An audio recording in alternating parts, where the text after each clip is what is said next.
بسم الله الرحمن الرحيم. السلام عليكم ورحمة الله وبركاته. نحمده ونصلي على رسوله الكريم. أما بعد, সম্মানিত বন্ধুগণ, তো আপনারা সকলেই কেমন আছেন? আশা করি আল্লাহ সুবহানাহু ওয়া তাআলার রহমতে সকলেই ভালো আছেন। আমিও আল্লাহ সুবহানাহু ওয়া তাআলার রহমতে খুবই ভালো আছি, আলহামদুলিল্লাহ। সম্মানিত বন্ধুগণ, তো আজকে আপনাদের মাঝে একটি বিষয় নিয়ে আসলাম। বিষয়টি হইতেছে চোখের ব্যথা ভালো হওয়ার তদবির। সম্মানিত বন্ধুগণ, চোখের ব্যথা বা চোখের সমস্যা ইদানিং অনেক বেশি দেখা দেয়।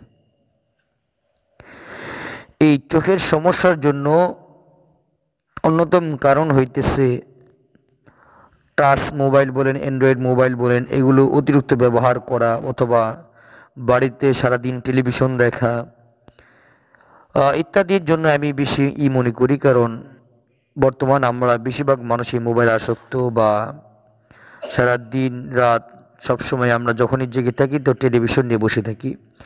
এর জন্য হয়তো আমাদের চোখের সমস্যাগুলো বেশি হইতেছে। অথবা রাস্তায় চলাফেরা করতেছি, রাস্তায় চলাফেরা করার অবস্থায় যে পরিমাণ ধুলাবালি উঠতেছে, এই ধুলাবালির চোখে যেও চোখে সমস্যা হতে পারে।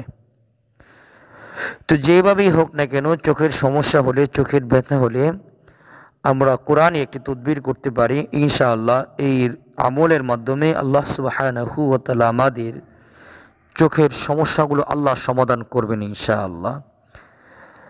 কি আমল করতে হবে? দৈনিক সুন্নত এবং ফরজ নামাজের মধ্যবর্তী সময়, এটা ফজর সময় করতে পারেন বা অন্য সময়ও করতে পারেন।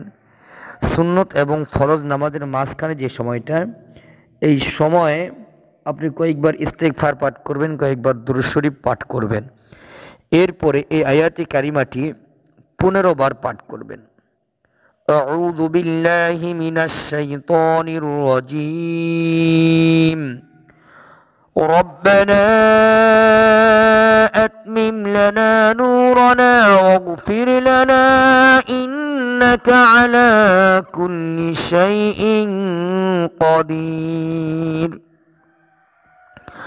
আমরা বলতেছি, রব্বানা আতমিম লানা নূরানা ওয়াগফির লানা ইন্নাকা আলা কুল্লি শাইইন কাদির। এই আয়াতি কারিমাটি 15 বার পাঠ করে নিজের চোখে নিজে ফু দিবেন, অথবা অন্য কারোর জন্য হলো আপনি আমল করে তার চোখে ফু দিতে পারেন ইনশাআল্লাহ। এই আমলটি কয়েকদিন করার মাধ্যমে দেখবেন চোখের সমস্যাগুলো সমাধান হয়ে যেতেছে, চোখের ব্যথা আল্লাহ দূর করে দিবেন ইনশাআল্লাহ। আল্লাহ সুবহানাহু ওয়া তাআলা আমাদেরকে দুনিয়ার যে কোনো সমস্যার সম্মুখীন হলে কোরআনে আমল করার তৌফিক দান করুন, আমিন। আসসালামু আলাইকুম ওয়া রাহমাতুল্লাহি ওয়া বারাকাতুহু।